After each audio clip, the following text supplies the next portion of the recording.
I'm going to first apologize to the English speakers here in the room. We're going to take this one in Portuguese, but in the end, if anyone wants to discuss more in English the topics that we are going to address here, please feel free to talk to us and we'll discuss. Então, voltando ao português aqui, obrigado a Marcela NYU pelo convite, o pessoal da UFMG também por nos receber aqui para o evento. Eu sou o Pedro Oliveira, fundador da Outfield. A gente é um grupo 100% focado em esportes e entretenimento. A gente atua no mercado brasileiro e em outros países da América Latina aí, com dois focos. Um foco em prestação de serviço, então a gente atua como consultores e prestadores de serviço dentro de operações de M&A, e ao mesmo tempo a gente também tem uma atuação como gestores de recursos e investimento. A gente é a primeira gestora de investimento 100% focada no mercado esportivo aqui no Brasil e na América Latina. A gente tem participação aí em mais de 10 empresas, e aí o full disclaimer aqui, né, uma delas é a Tomorrow. A gente é investidor aqui na empresa e o Rafael Mello vai falar mais a respeito dela. A gente também tem participação minoritária em duas SAFs, no Curitiba e no Maringá, e a gente também trabalha numa série de vertentes ali com operações de crédito para clubes de futebol no Brasil. E aqui a ideia do painel é a gente falar sobre teses que a gente discute muito aqui entre as três empresas, né? O Rafael Mangabeira aqui vai se apresentar também, tá aqui do meu lado, né? Não vou falar lado porque eu estou dos dois lados aqui, então vai espelhar, mas são duas empresas, tanto Fanbase quanto Tomorrow, que atuam hoje no mercado brasileiro, em projetos voltados para fan engagement, né, para a jornada de consumo do fã, do torcedor de futebol, e de outras modalidades também. Vou deixar eles se apresentarem melhor, mas é um tema que está super em voga, muito aquecido, com muita coisa acontecendo no mercado hoje em dia. Então, os dois são Rafaéis, então, né, vamos começar aqui com o Rafael Mello, apresentando a Tomorrow, e conta pra gente, né, de onde a empresa veio, como ela atua, quem são os principais clientes. Bom, boa tarde a todos. Obrigado, Marcelo, pelo convite. A Tomorrow é uma empresa de tecnologia que foi fundada em 2014, na época da Copa do Mundo. Nós temos uma plataforma própria de gestão de programa de sócio-torcedor. Então, hoje nós temos 12 clientes clubes como clientes. Temos o Red Bull Bragantino, Santos, Bahia, Botafogo de Ribeirão, Guarani, Ceará, Goiás. Obrigado. A nossa plataforma que está por trás dos programas sócio-torcedor, né? Então, os clubes utilizam a nossa plataforma como meio de cadastro e gestão de pagamentos das mensalidades, né? Então, quando você entra no site do Sócio Rei, que é do Santos, por exemplo, a cara é do Santos, mas a plataforma por trás é a nossa plataforma, e a gente fica responsável por toda a integração com os parceiros estratégicos relacionados ao sócio-torcedor. Então, a gente informa uma empresa de catraca se o sócio pode acessar o jogo, para uma empresa de loja para ver se o sócio tem desconto na compra de ingresso. A nossa ideia é que a nossa plataforma faça toda essa gestão para o clube. Boa, agora passando para o Rafael Mangabeira aqui também. Rafa, conta para a gente sobre Fanbase, na sua trajetória e o que a Fanbase faz na prática aí no dia a dia para os clientes dela. Joia. Boa tarde, pessoal. Obrigado pelo convite também, prazer estar aqui com vocês. A Fanbase, ela é uma plataforma de inteligência de fãs. Acho que também é um assunto, enfim, presente nos dois painéis anteriores, né? A gente falando muito de dado, de inteligência. A Fanbase foi fundada em 2020, e o grande objetivo, acho que muito na fala do Fábio, né? Acho que nós temos dois produtos principais. Um deles é o Fanbox, né? Que é uma plataforma, é um híbrido. A gente fala que é uma plataforma 3 em 1, né, que é um híbrido de uma CDP, de uma plataforma integradora de dados, com uma plataforma de inteligência e uma plataforma de campanha numa suíte única. Então, nossos clientes são clubes de futebol, não somente clubes de futebol, mas também entidades esportivas de forma geral. Então, nós temos 12 clubes de futebol como clientes, entre séries A e B, vários em comum com a Tomorrow, e acho que é um ângulo legal para a gente explorar aqui como que a gente gera complementaridade, né, para os clubes para potencializar resultados. E outras entidades também, CBV, Confederação de Vôlei, NBB, WSL de Surf, confederações olímpicas de vela, de atletismo, enfim, entre outras, Federação Paulista de Futebol, enfim. E o que a gente faz é atuar como um gestor dessa base de dados para gerar inteligência, conectando justamente todos esses touch points, né, todos esses subsistemas pelos quais essas entidades esportivas se conectam com os fãs. Né? Então, plataforma de ingresso, plataforma de sócio, a plataforma de e-commerce, a rede de lojas oficiais, o app, a plataforma de streaming, né? Trazendo toda essa jornada de consumo, né? Toda essa lógica cadastral e transacional para um lugar só, né? Para um data lake centralizado e numa lógica de um ID único. E a gente tem um outro produto, que é um outro produto white label, que a gente chama de Fan ID, que é um produto de gestão da conta única do fã, do torcedor na entidade. Né? Então, é uma conta centralizada que unifica o acesso do usuário para todos esses subsistemas como uma conta única. A gente brinca que é a conta Gov do clube. Estamos lançando agora, em algumas semanas, no Galo, aqui, o Galo ID, né, Débora? Então, é a unificação de todas essas contas num login, numa conta única, que traz, do ponto de vista do torcedor, do fã, uma experiência muito mais fluida, e do ponto de vista da entidade, um ownership, né, que a gente fala de toda essa lógica da gestão cadastral. Então, vai ser um prazer aqui debater com o Pedro e com o Rafa. O Pedro, eu esqueci do Franca Basquete, que é nosso cliente. Boa, ponto importante aí de oportunidades fora do futebol, né? A gente acaba ficando muito concentrado em futebol aqui no Brasil por conta do tamanho do mercado, e muito do que foi falado aqui no primeiro bate-papo, né, do Palma com o Fábio e o Andrés, tá girando em torno disso, né, da gente olhar para a jornada de consumo do torcedor, do fã, não só no futebol, mas também fora do futebol, e sobretudo aqui no mercado brasileiro, nos últimos 3 anos, né, exatos 3 anos, desde a aprovação da lei da SAF, a gente tem tido uma mudança muito rápida na forma como os clubes se entendem como plataformas de negócio, e a partir disso, a relação com o fã se torna algo ainda mais valioso, né, uma brincadeira que a gente sempre faz na Outfield, desde que eu fundei a empresa 8 anos atrás, é que o clube de futebol no Brasil talvez seja uma das únicas empresas no mundo inteiro que tem a prerrogativa de maltratar o torcedor e ele continuar voltando. Né? Se você compra um produto de qualquer marca e o produto não funciona ou ele está estragado, você nunca mais vai ter uma relação com aquela marca, mas como a gente está falando de algo extremamente passional ali entre fã e a paixão dele do outro lado, a decisão, o processo de tomar de decisão é muitas vezes emocional, não necessariamente racional. E por muito tempo, né, historicamente, dentro e fora do futebol, o esporte não soube se apropriar disso, não soube utilizar essa relação que é muito valorosa para criar novas possibilidades. Né? E o que a gente tem enxergado no mercado, principalmente de 3, 4 anos para cá, é que pela primeira vez o mercado esportivo está mais aberto a implementar novas tecnologias, a entender como ele consegue usar essas tecnologias para melhorar toda a nossa experiência aqui enquanto torcedores, no momento que você vai no estádio, no momento que você está em casa, como o Fábio estava comentando aqui da relação dos clubes com rede social, impactando o torcedor do outro lado, mas você, sobretudo, entendendo jornada, capturando dados, segmentando perfis, conseguindo, no fim do dia, entregar uma experiência melhor para esse fã do outro lado. E nesse contexto, acho que é legal explorar aqui, tanto com Tomorrow quanto com Fanbase, né, no fim do dia, qual que é a dor, né, o que vocês ajudam os clientes de vocês a resolverem, trazendo uma solução primariamente de tecnologia para a relação que o clube tem hoje com o torcedor. Eu vou usar aquela frase aqui, antes que você use, do painel anterior, dos dados, né? Hoje a gente está mais na era da inteligência do que na era dos dados. É muito boa isso. E eu acho que como a gente usa, a gente pega todos os dados, o máximo de dados possível, e faz, essa é uma frase que eu falo bastante, a gente conhece quem é o torcedor, né? Quem é a pessoa, né? Se é o Rafael, se é o Pedro, se é o Fábio, e a gente também conhece como ele se comporta. Ele costuma ir no jogo, ele costuma comprar roupa, ele costuma usar a rede de parceiros, e uma vez que você de fato conhece ele, você propõe para eles produtos e serviços que façam sentido.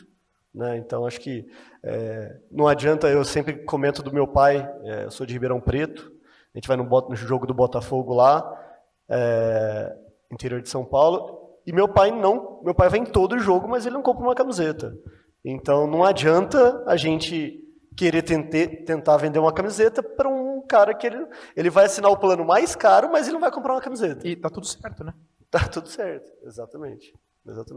Então assim, quando a gente conhece de fato, a gente tem as informações, então a gente tem que gerar 2 pontos, né? E no outro lado a gente não pode esquecer, a gente tem que usar o engajamento de fã para gerar receita para o clube, né? Nós como fornecedores do clube, a gente tem que fazer essa roda girar, né? Então assim, vender mais plano de sócio, dar uma experiência onde o cara realmente aproveite isso. E aí, puxando o gancho um pouquinho da conexão que a gente tem conseguido estabelecer em vários dos nossos clientes em comum, né, Rafa? Eu acho que é justamente essa visão, né, que muitos dos clubes, normalmente, quando a gente chega, e assim, na cabeça do clube, assim, a gente falando de futebol aqui, ele só olha para o sócio, né? Ele esquece que existe mundo além do sócio, assim.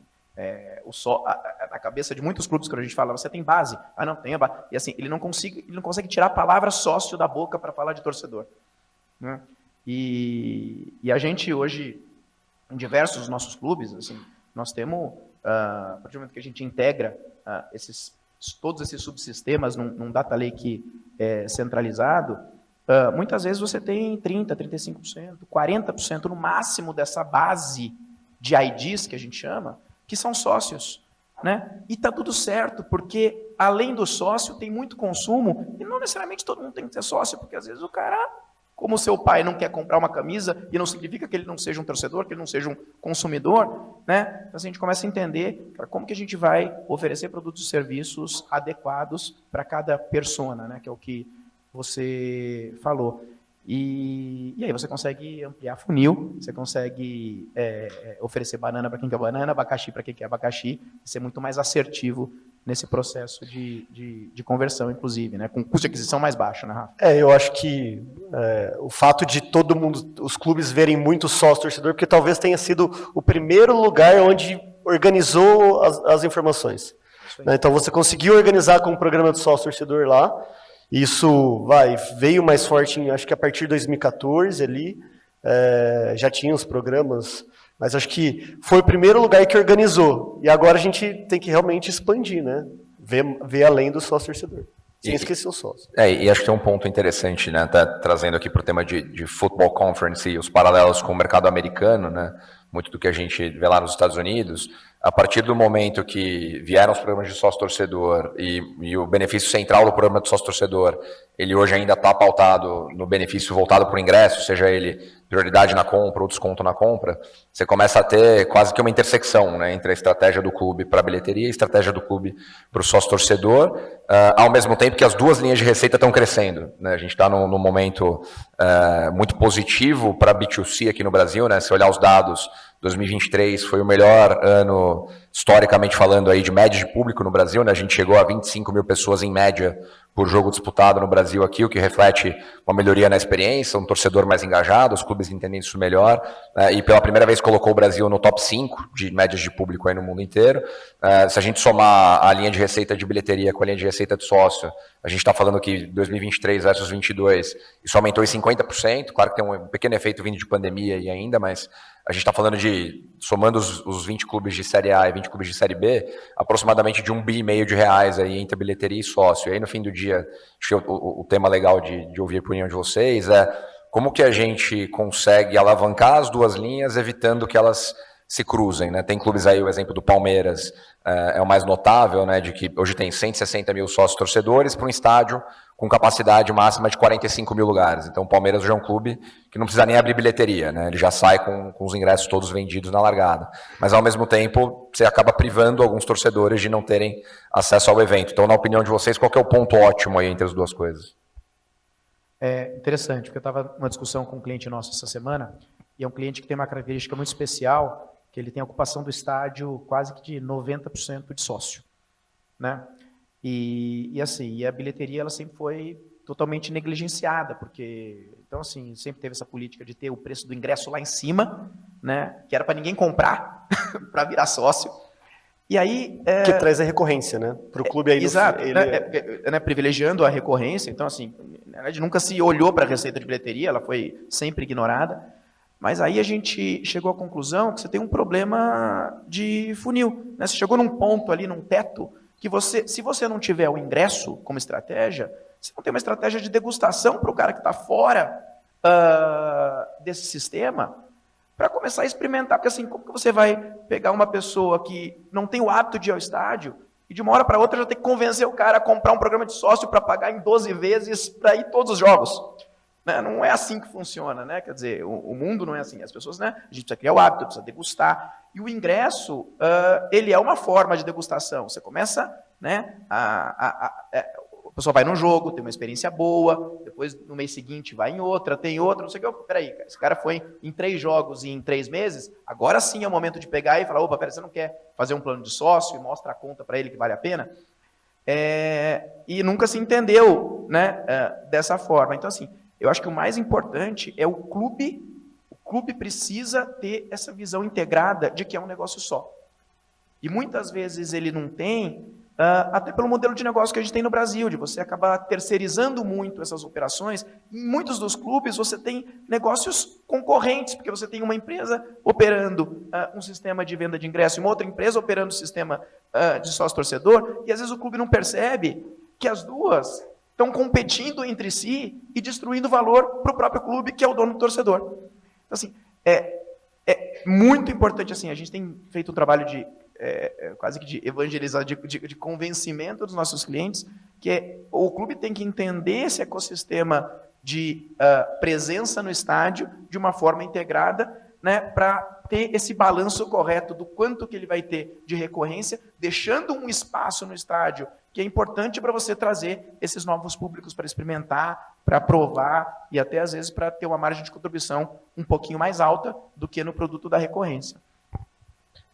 E o programa de sócio tem que ser construído sem a necessidade do jogo. E não é fácil, eu acho que é um dos maiores desafios, é justamente esse. E aí como você faz uma equipe ter mais sócios do que o estádio, né? Você tem que construir outros benefícios. Você tem que tentar atrelar. Óbvio que o jogo vai estar sempre lá, mas o Fábio falou aqui do Red Bull. O Red Bull tem programa de gamificação, né? Então é um programa de recompensas onde vai levar sócios, mas aí que não necessariamente precisaria ser sócio, para Nova York agora, que já levou para Leipzig. Então, assim... Leva na Fórmula 1 todo ano. Leva para a Fórmula 1 todo ano, exatamente. Então, assim, você vai... que assim... quem é sócio, ele está já na parte de baixo do funil, que naturalmente tem mais chances. Mas é construir benefícios além do jogo, né? Então, assim, mas sempre, porque no final do dia, o que o torcedor mais gosta de ver é o jogo, né? Então, assim, você tem que fazer um jeito onde você construa outros benefícios sem deixar de atrelar o jogo, tendo a oportunidade de quem não é sócio também no estádio, né? Então, assim, como construir... É um desafio, assim, cada lugar é um lugar. O Santos, por exemplo, tem hoje, acho que 48 mil sócios. A Vila cabe 14 mil, 16 mil. Então, assim, como construir? Às vezes ele vai por outras entregas, até pela sensação de pertencimento, porque a sensação de pertencimento ela é muito importante. E acho que o que a gente está falando aqui no fim do dia é que a jornada ela sempre foi muito fragmentada, né? Da gente ter todo mundo aqui como torcedor, como fã, já deve ter tido ou tem experiências como essa, né? Para comprar ingresso, eu vou para um site, para pagar meu sócio torcedor, eu vou em outro site, para comprar uma camisa, eu vou na loja física ou eu vou em outro site. Então, muitas vezes o clube não sabe quem é o Pedro, quem é o Rafael, porque a gente está presente nas bases de dados de um terceiro, de um fornecedor, de um prestador de serviço. E ao mesmo tempo que a gente vê tecnologia permitindo que a gente faça agora, é a consolidação da jornada, o conhecimento mais detalhado do comportamento do consumidor, é o conhecimento mais detalhado das possibilidades que você tem em trabalhar esse relacionamento. E acho que o Rafael Mangabeira aqui levantou um ponto importante, interessante nessa discussão, que é como as soluções de vocês hoje, né, vocês trabalham juntos aí em alguns clientes, né, como que elas são complementares no sentido desse movimento de consolidação, do clube começar a olhar para o cliente, para o torcedor, como uma pessoa única, com menos fragmentação, né? Como é que vocês convivem hoje atuando num clube de futebol, que é o tema aqui da conferência, sabendo que muitas vezes o clube tem essa dificuldade de priorizar a relação dele com o torcedor do outro lado? A gente tentou fazer o que ele... Você sabe muito bem, a gente tentou fazer o que ele faz. A gente acredita muito nessa centralização de dados, porque tem que gerar valor para o clube. Né? E, igual eu falei, eu acredito que o sócio-torcedor tenha sido o primeiro lugar de organização. Só que no final, a nossa plataforma ela tem um fim específico, e a gente foca que ela seja cada vez melhor nisso. Mas a gente começa a trabalhar junto quando a gente vê, pô, faz sentido que a informação que a Fanbase tem sobre o e-commerce, eu consiga converter um sócio. Né? Assim como a entrega de valor da Fanbase, também de pegar a informação do sócio e passar para a loja. Então, assim, a hora que a gente entendeu isso e juntou, acho que o potencial que isso gera é muito maior. Porque a gente tem, igual... A gente amplia a base, né, consumidora. No fim é isso. Assim, acho que a plataforma de sócio como consumidora, né, sempre em benefício do clube, porque na verdade todo mundo está prestando um serviço para o mesmo cliente. Né? Então, assim, a gente como um facilitador para todos os... É esse que é o nosso papel, né? Ser um grande facilitador para todo o ecossistema de negócios do clube, para que todo mundo possa compartilhar uma estrutura de inteligência unificada. Não faz sentido. Todo mundo tem que converter para o mesmo torcedor.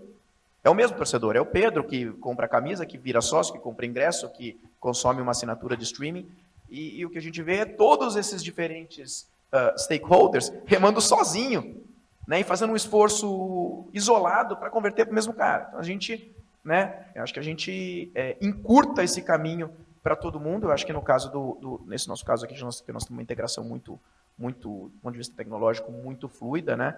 É isso, ele funciona como um facilitador de conversão para a plataforma do sócio, que hoje consegue beber de uma fonte muito maior e muito mais qualificada para encurtar o processo de conversão. Né? E olhando para o mercado global, né, a gente está falando aqui muito de mercado brasileiro, mas tem alguma solução que vocês olham lá fora que seja inspiração para vocês, né, tanto Fanbase quanto Tomorrow, que vocês entendam que no Brasil a gente tem potencial de construir algo parecido com o que esses caras estão fazendo no mercado americano, no mercado europeu? Como é que vocês entendem, né? A minha opinião é que a gente ainda está muito longe, mas né, quem que lá fora faz alguma coisa que a gente pode olhar como inspiração, aprendizado para replicar aqui? Assim, eu acho que são características de mercado muito diferentes, né? Eu acho que aqui nós temos uma característica muito específica.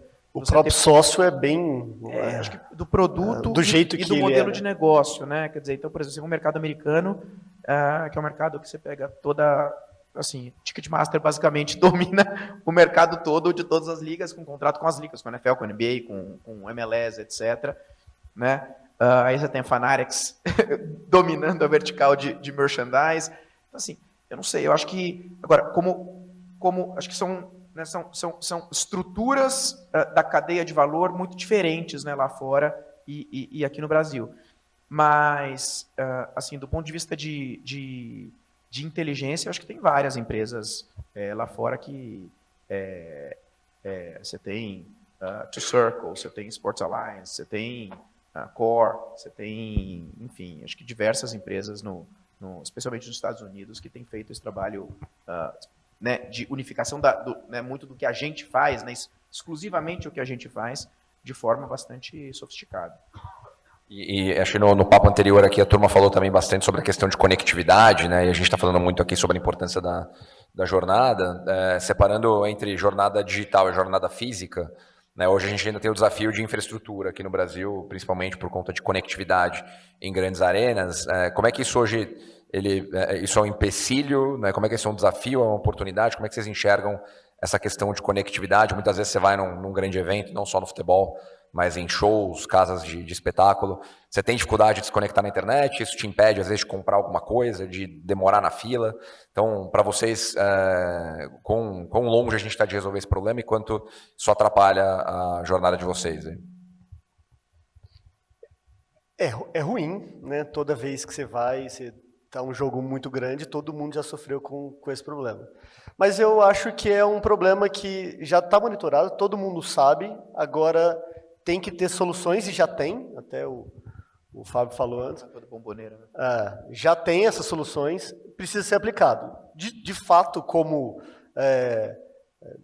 fornecedor lá acaba atrapalhando em alguns sentidos, né? Porque pode ter um atendimento, pode ter influencia tudo. Então, um sócio que vai fazer um check-in, vai fazer uma compra ali de última hora, ele não consegue. Então, a experiência dele é ruim, né? Então, no final, ele acha toda a experiência ruim.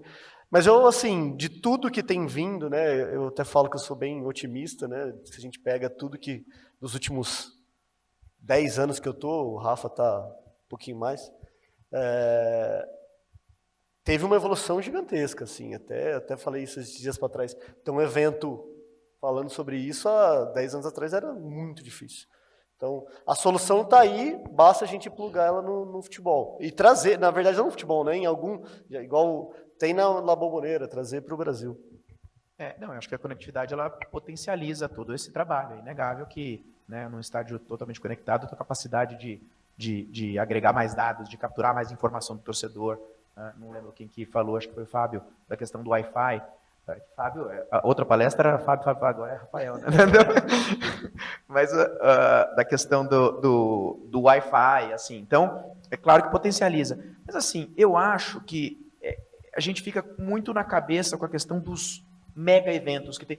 Se a gente pegar o 80-20 ali, assim, você pegar hoje num jogo médio, né?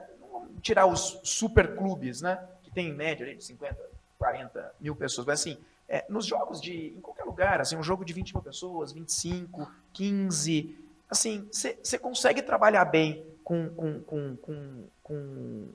Wi-Fi, assim, Wi-Fi não, mesmo com 5G, etc. Assim, acho que não é um limitador na grande maioria dos eventos esportivos. Eu acho que quando você chega nos grandes jogos do Flamengo, de Corinthians, aí sim, eu acho que, né, mas esses daí são justamente os clubes ou as instalações que têm condição financeira de fazer um investimento mais adequado em conectividade. Então, assim, eu acho que é um problema que está próximo de ser solucionado.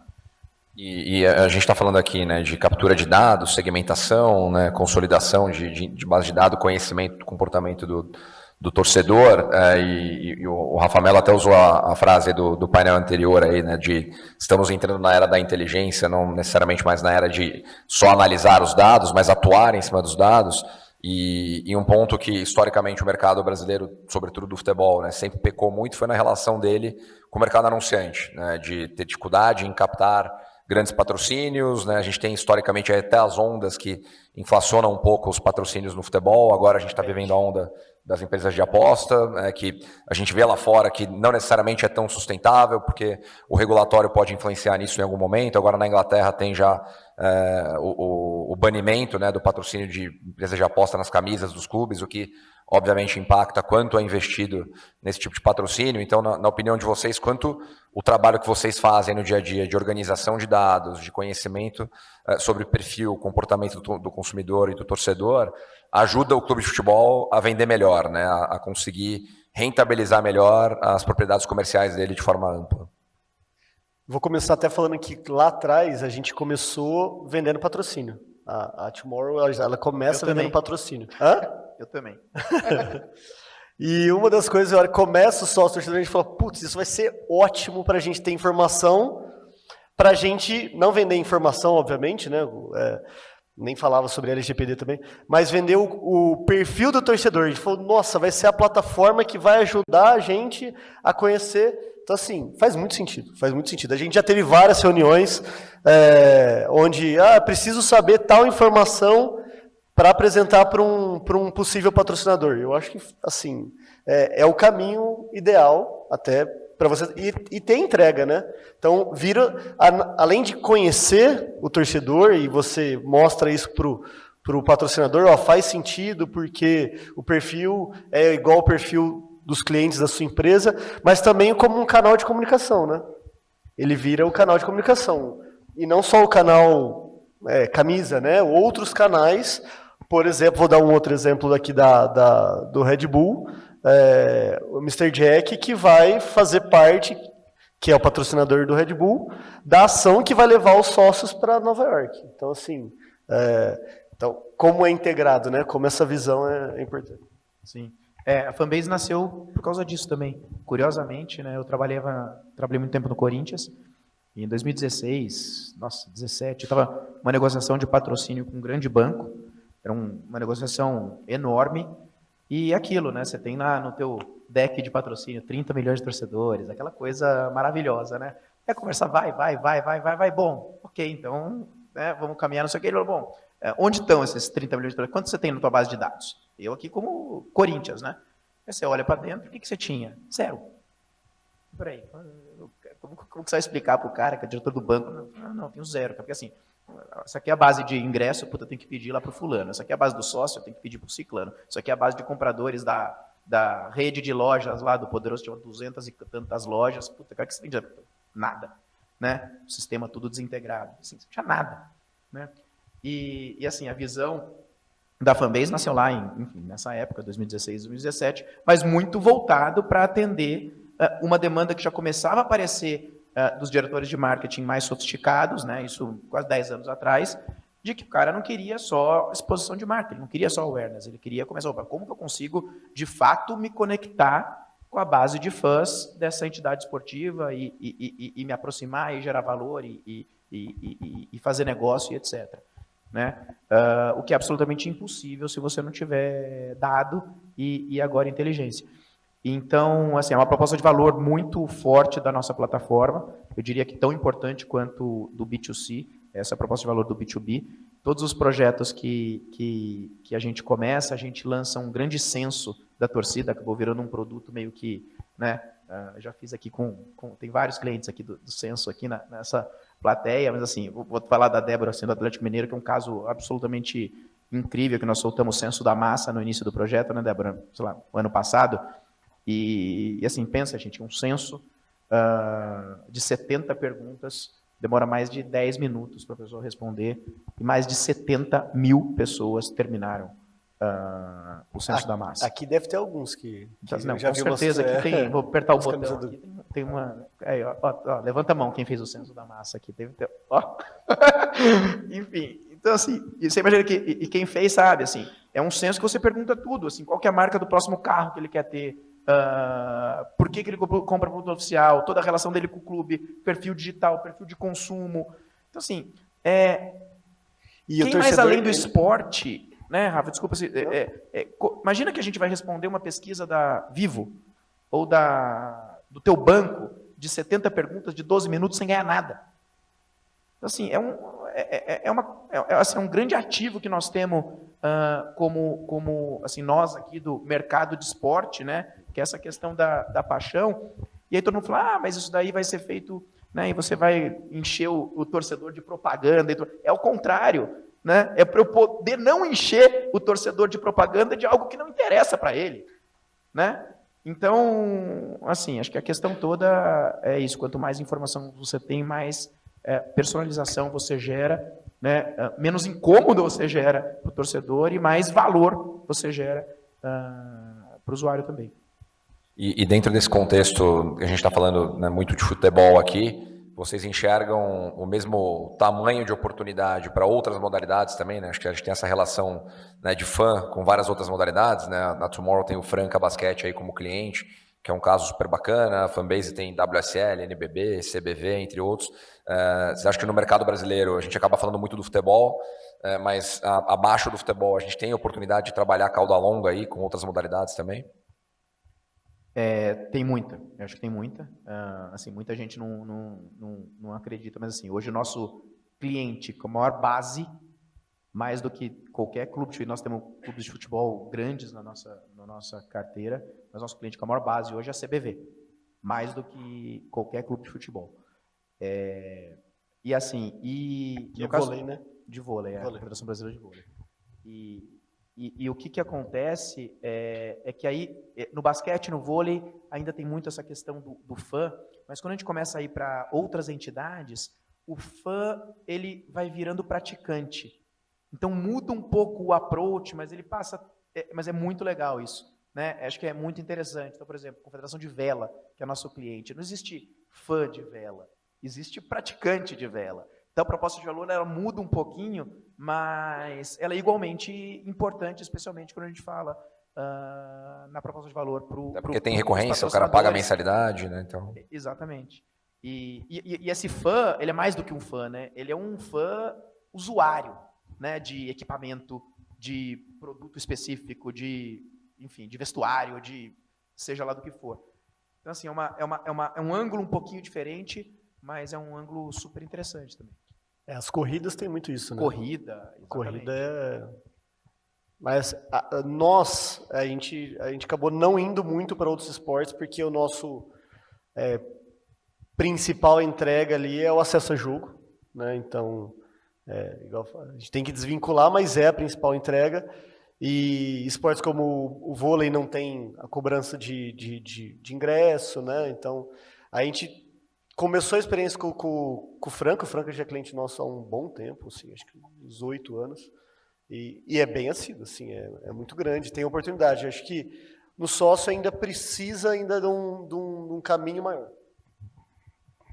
Boa. Tinha prometido para a Marcela que a gente ia abrir 5 minutinhos para perguntas aí. Estamos chegando no fim do horário planejado aqui. Então, caso alguém tenha alguma pergunta, alguma curiosidade aí para questionar aqui a turma, fica à vontade.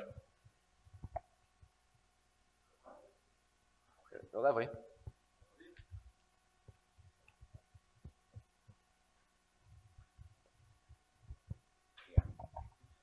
Boa tarde, meu nome é Gustavo. Primeiro, parabéns, né, pelo trabalho aí, principalmente na questão de trabalhar hoje com a inteligência, não só com dados, né? Apesar de não ser o que acontece em todos os âmbitos do futebol, mas eu vejo que a parte do relacionamento com o sócio e com o fã, ela está um pouco à frente disso mesmo, conseguindo gerar uma grande quantidade de informações, de dados, de detalhes sobre aquelas personas, né? Mas com isso, e falando num congresso sobre geração e produção massiva de dados, a gente não pode deixar de lado um tópico que foi brevemente citado, que é a LGPD, né? E me surgiu uma dúvida aqui sobre como hoje é tratado essa propriedade dessas informações. Como que o clube entra, ou as entidades, né, que eu não sei se fornecem, enfim, essa é a minha dúvida, né? Como que o clube entra no meio disso em relação à propriedade dessas informações, como que funciona o tratamento, né? Toda essa questão do direito digital por meio desses dados e informações que são geradas, né? Bom, você tem mais informações ali, mas os clubes se preocupam muito com isso, tá? Hoje a gente nem fala tanto de LGPD porque isso é o básico, né? Você chegar e falar, a gente se preocupa com o LGPD, o clube não quer nem, isso é óbvio, você tem que saber, você tem que cuidar. E os clubes têm muita preocupação disso, a gente faz muita reunião sobre isso. Hoje, todos os dados, eles são do clube, tá? Então, assim, do modo que a gente opera, tá? Os dados são do clube, a gente é apenas um operador da informação, né? Então, assim, isso pode passar batido em algumas situações, mas eu acho que a gente passou aquele ponto. A gente tem testes regulares de segurança, muitos, assim, tem gente que pode desmentir, mas o fato de trabalhar com a Red Bull Global, a gente tem os attackers de hackers amigáveis, né? Então, assim, para ver se tem alguma falha, agora para... O Bahia também no City. Agora, com o Bahia, que a gente fechou o Bahia, em conjunto, inclusive, o Grupo City, mesma coisa. Então, assim, você tem que passar, e aí, se eles acham alguma coisa, eles falam. Então, assim, o processo hoje é muito rigoroso. E é interessante que ter o Red Bull como cliente foi uma chancela para o Grupo City. Assim, então, eles provavelmente tomam cuidado com isso mesmo, e isso replica para outros clubes. Não fala que o Fábio vai te espremer depois. Mas essas chancelas é bem importante, assim, para hoje. Não, acho que é isso. Acho que é isso. Tem a figura do controlador e do operador. Então, assim, acho que ambas as empresas, e todo mundo deveria, né, trabalha como operador desses dados. Mas, assim, essa questão de meio que, né, essa questão da LGPD porque, assim, no final das contas, o dono do dado é o usuário, né? Não é o clube. A gente fala assim, o clube é o dono do dado. O dono do dado é sempre o usuário. O que a gente... e, de novo, desculpa insistir aqui em citar o exemplo do Galo, porque, assim, o Galo tem uma área de compliance super estruturada, né? E uma das grandes razões do fechamento do projeto, né, Débora? Assim, Fernando, foi, assim, a partir do momento que você tem esse dado entrando por múltiplos fornecedores, você, como clube, tem que regular a política de privacidade de todo mundo. Assim, o que é absolutamente impraticável. Como que você vai ficar entrando na política de privacidade? Né? Porque, no fim do dia, para quem que o usuário está dando consentimento? Quando ele está criando uma conta lá na tiqueteira. É diferente aqui da Tomorrow, porque o Tomorrow trabalha com o modelo 100% white label, mas não é todo mundo que é o modelo 100% white label. Né? Então, mesmo no mercado internacional, eu dei o exemplo da Ticketmaster agora, você entrar no Ticketmaster para comprar um ingresso da NBA do Boston Celtics, você está dando consentimento para Ticketmaster, não é para o Boston. Então, assim, mesmo eles têm esse... óbvio, a legislação é um pouco diferente. Então, a partir do momento que a gente centraliza a porta de entrada do dado do torcedor por um único local, né, que seja de controle do clube, né, e todos esses fornecedores vêm buscar esse dado aqui e não o inverso, você passa a poder trabalhar com uma única política de privacidade do clube. E o clube passa, naquela política de privacidade, a pegar o consentimento, o usuário passa a dar o consentimento para o clube, né, e ele autoriza o clube a dividir o dado dele com determinados fornecedores terceiros para finalidades específicas, né, e não o contrário. Então, assim, eu acho que é um processo de aprendizado que todo mundo vem passando, mas eu concordo com o Rafa, assim, é muito notória e muito legal de ver como hoje são raros os clientes que não têm essa preocupação relacionada aos dados dos torcedores. Boa, mais uma ali. Deixa eu levar o microfone até aí.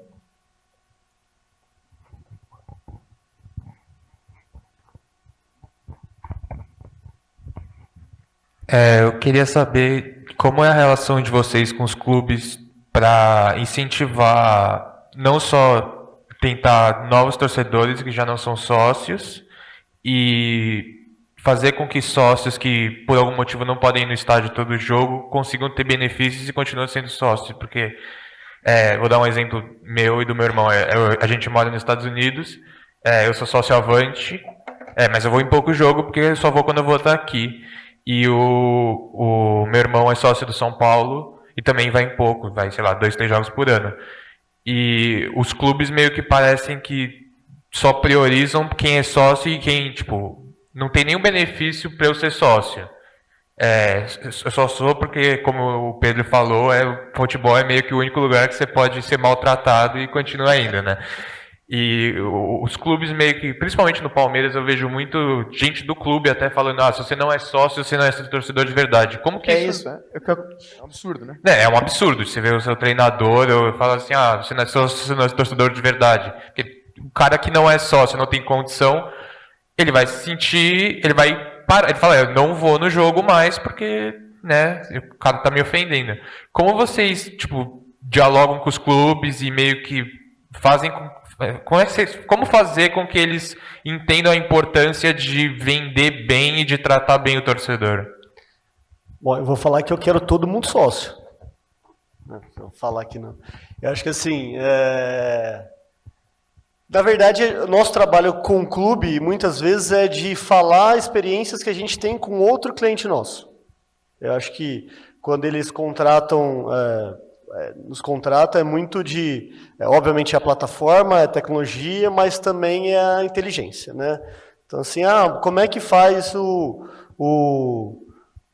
Palmeiras ter 180 mil sócios? Como você faz o Santos ter 50 mil com isso?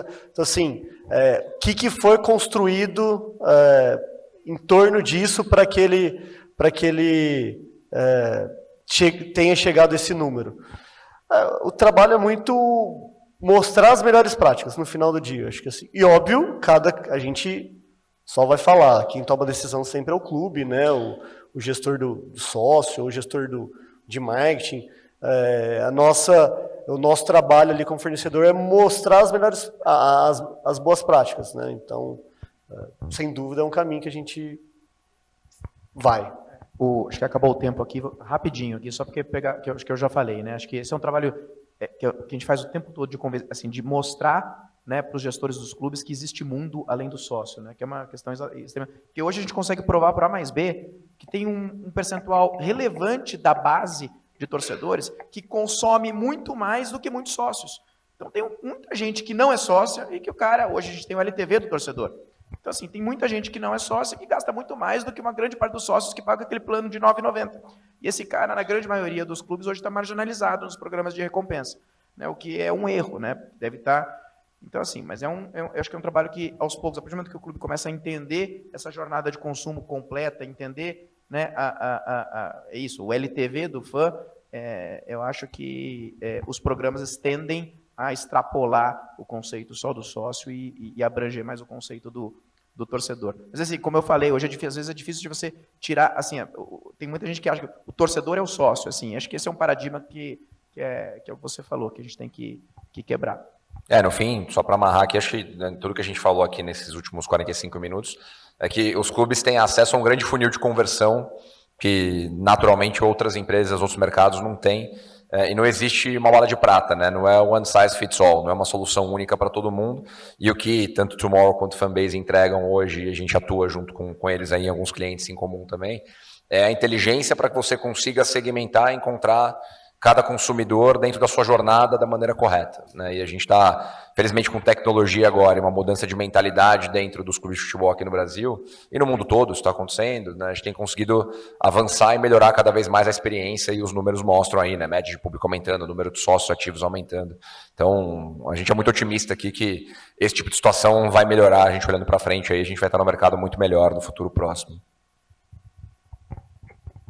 Boa, acho que é isso. A Marcela nos falou que o tempo acabou aí, então muito obrigado, pessoal. Estamos por aqui para bater um papo com todo mundo. Obrigado, pessoal.